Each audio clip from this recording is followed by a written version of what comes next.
Hello à toutes et à tous. Dans cette vidéo, je vais vous parler de l'énergie du nombre 1, de sa symbolique en numérologie créative. Mais d'abord, à quoi ça sert la numérologie créative? C'est une méthode de connaissance de soi et d'éclairage. C'est une méthode qui est non prédictive, c'est-à-dire qu'il ne s'agit surtout pas de s'enfermer dans tous ces mots qui vont traduire la symbolique. Donc pour moi, deux personnes nées le même jour vont peut-être exprimer de manière très différente les énergies, puisque pour moi c'est comme des couleurs, et à l'intérieur d'une même couleur, on a plein de teintes et de nuances différentes. Pourquoi aujourd'hui je parle de l'énergie 1? Eh bien parce que c'est celle qui accompagne, en tout cas en partie, l'énergie du mois d'octobre, puisque le 1 plus 0 égale 1. C'est la même du coup aussi pour le mois de janvier. En numérologie de manière générale, on entend beaucoup parler de la mission de vie. En numérologie créative, ce qui est très intéressant, c'est qu'on va parler d'autres nombres. Dans son thème de numérologie, qui est basé sur la date de naissance, on va avoir différents plans d'intelligence étudiés. Le jour va correspondre au plan physique. Le mois de naissance va correspondre au plan émotionnel. Le jour plus le mois au plan mental. L'année de naissance au plan spirituel.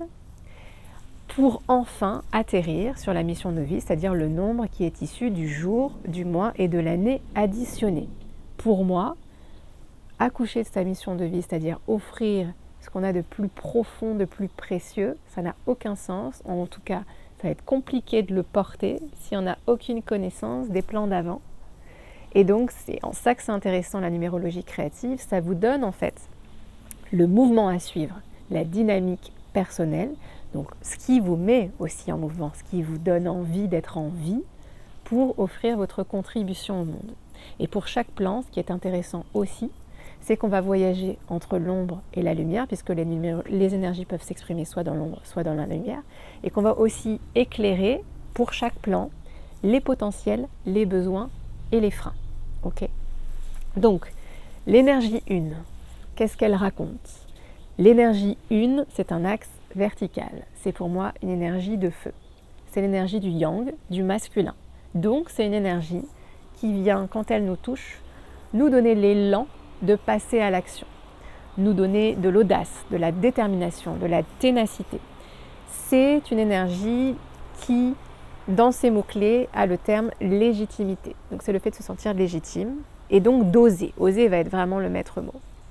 C'est le fait de l'énergie 1 du rayon « je suis », c'est-à-dire je suis légitime parce que je sais qui je suis. Donc en fait, l'énergie 1, elle pousse à être sa propre figure d'autorité. Bon, à mon sens, il y a quelque chose dans l'énergie 1 aussi de l'ordre de l'autonomie, de l'indépendance, voire du visionnaire. Tout dépend le plan aussi sur lequel est placé le nombre, parce que ça va être le plan émotionnel, physique, mental, spirituel ou la mission. Ici, je vais vous en parler très simplement dans la lumière et dans l'ombre. Si vous avez du 1 dans votre thème, peut-être que ça peut encore plus résonner. Encore une fois, ne pas s'enfermer. À mon sens, de toute façon, les 9 énergies, puisqu'il y en a 9 en numérologie créative, ce sont des énergies naturelles qu'on retrouve de toute façon dans la nature et donc qu'on porte toutes et tous un petit peu, ou beaucoup, effectivement, en nous. Donc, je vous en ai parlé dans la lumière de cette énergie 1. Dans l'ombre, ça va donner quoi? Tout son inverse. Puisque dans la lumière, je prends ma place. Dans l'ombre, je m'efface. Ou bien, je prends trop de place. Ou bien, j'ai peur de l'autorité, puisque dans la lumière, je suis ma propre figure d'autorité.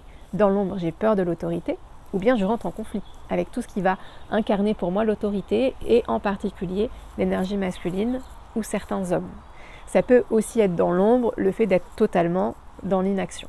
Voilà, vous avez un petit peu compris comment ça va s'exprimer. Donc, pour les personnes qui sont nées au mois d'octobre ou au mois de janvier, et donc qui ont ce fameux 1 sur le plan émotionnel, ça va venir teinter notre capacité à ressentir. Et donc, dans la lumière, ça va être le fait de se sentir complètement légitime, à sa place.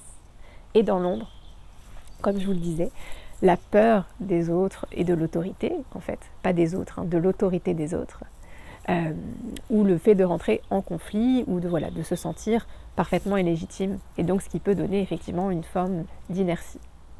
Voilà pour cette énergie 1. Bien sûr, il s'agit, et je vous encourage et je vous recommande, choisissez la bonne personne, discernez la bonne personne pour vous accompagner et pour respecter ce que je vous disais en introduction, c'est-à-dire l'éthique, qui à mon sens est indispensable dans tout accompagnement, mais encore plus dans la numérologie créative, où on va se baser sur des nombres et où donc très vite on peut avoir le raccourci « je suis tel nombre », ce qui à mon sens est une erreur. Donc ça demande une certaine posture. Mais je vous invite vraiment à explorer votre thème de numérologie. Qu'est-ce qui va vous offrir? Donc cette traduction, en tout cas ce miroir en fait de votre portrait d'âme. Donc ça va venir toucher des choses très profondes, mais pas que. Ça va aussi vous donner de la clarté sur vos années personnelles. Les années personnelles, c'est finalement des énergies naturelles qui vont être là pour chacun de nous, chacun, chacune, et qui va venir en fait nous donner certaines invitations ou bien certains challenges. Et donc plus on a conscience de ça, et plus c'est comme si vous pouvez imaginer, on va dans le sens du mouvement plutôt que d'être à contre-courant. Ça va vous donner aussi des éclairages sur vos cycles personnels, sur les grandes périodes de notre vie, et pas que, puisqu'on étudie dans un thème, non pas que la date de naissance, mais aussi l'énergie qui va être symbolisée par les noms et par les prénoms, qui vont en fait plus constituer davantage, donc thème de numérologie, date de naissance, portrait d'âme. La date de naissance et le reste, ça va être plus la personnalité. Et l'idée étant, bien sûr, de pouvoir faire fonctionner les deux ensemble et que la personnalité soit plutôt au service de l'âme. Bref, vous l'avez compris, c'est riche. Donc n'hésitez pas, avec plaisir, de vous accompagner en séance pour visiter votre thème de numérologie.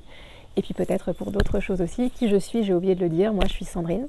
Et j'aime bien me définir comme créatrice d'espaces introspectifs. Voilà, qui vont être très différents, mais qui vont permettre, en tous les cas, de s'explorer, de s'inspirer, de créer ou de se créer et de reconnecter à soi, à la nature et à l'invisible.